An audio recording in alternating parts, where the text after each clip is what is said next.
Hey guys, it's Christine, also known as Ivy Winter. Thank you for joining me for another Disney video. Today was actually a requested video from Jennifer McWilliams. Thank you, Jennifer, for asking me to do a video on this topic. And she was wondering, how do you slow down when you're planning your park hopper days? When you have a park hopper, there's this like genuine need to just do everything all the time. You want to be taking advantage of the fact that you can park hop, you're running around, you're wearing yourself thin.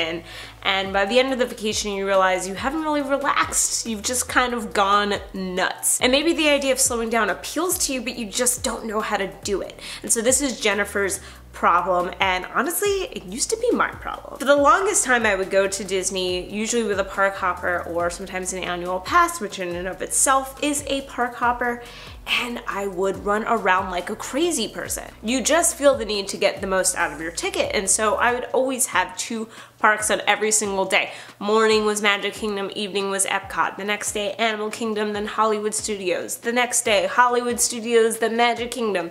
You know, constantly packing my days with as much as I could do.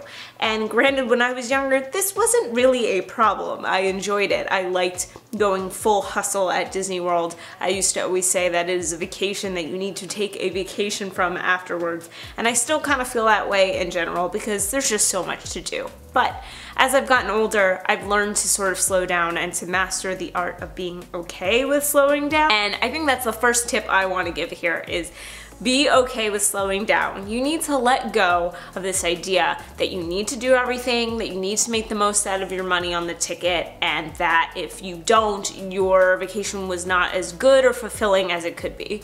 Because you can have a very fulfilling vacation while taking breaks, and those moments can be some really nice moments. So I think you need to get it out of your head that the only way to really make the most out of your vacation is to be a crazy person, because it's not. And so you need to kind of rectify that sort of thinking first, or this is never gonna work. You're gonna always feel like you need to rush around. One thing that I find really works is in your planning before you even get down there is to build in a no park day.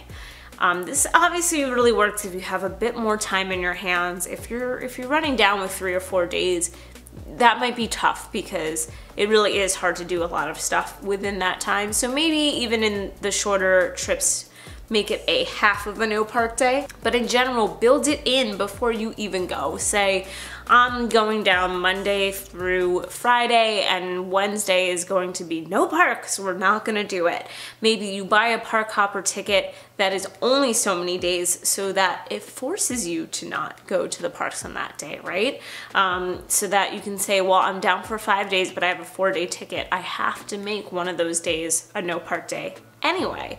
So it makes it a lot easier if you're planning it ahead of time, because now you've already got that set plan. You can start planning things around that idea. Maybe it is, you know, doing things around your resort, different activities, eating at the restaurants. Maybe it's spending time in Disney Springs or in the boardwalk. Make the plans, make the reservations, decide what you want to do, and make sure it's booked ahead of time, because that will force you to not look at the parks longingly and say, oh, I should be at Magic Kingdom right now. And there's so much to do outside of the parks.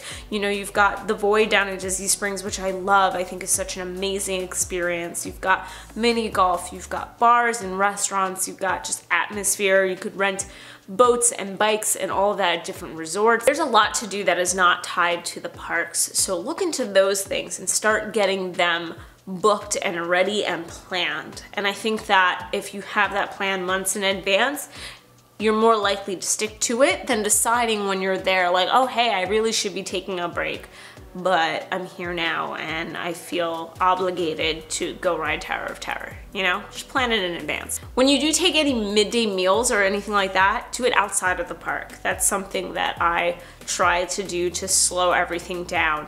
Instead of saying like, well, I'm in the Magic Kingdom, so I'm just gonna eat in Magic Kingdom. Why not take time to eat at the Grand Floridian or the Polynesian or somewhere closer to the next park that you might be going to, just to kind of slow down and enjoy something that's different. Don't feel that just because you're in a park that you're obligated to eat there, because again, you're in that mentality of time.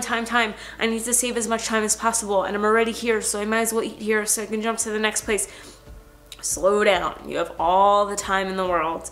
Go enjoy a different area. Maybe take that break back at your hotel and eat there. But just breaking up the parks with somewhere outside of the parks can definitely teach you to slow down and not feel like you need to obsess so much about what you're doing in the park. Then another piece of advice is get a sleep-in day or two. Don't feel like you need to be jumping out and rope dropping or there within the first hour of opening, because I think that that's what really wears us down, and that's where at the end of that trip we go, oh, I need a vacation from my vacation. I've been waking up at like 6, 7 a.m. every morning to go run around all day. So have designated sleep-in days, whether it's 1 or 2 of them during your trip, to ensure that you slow down a bit and that you get the rest that you need, but also can take some of the pressure off yourself of I need to be here, I need to be there.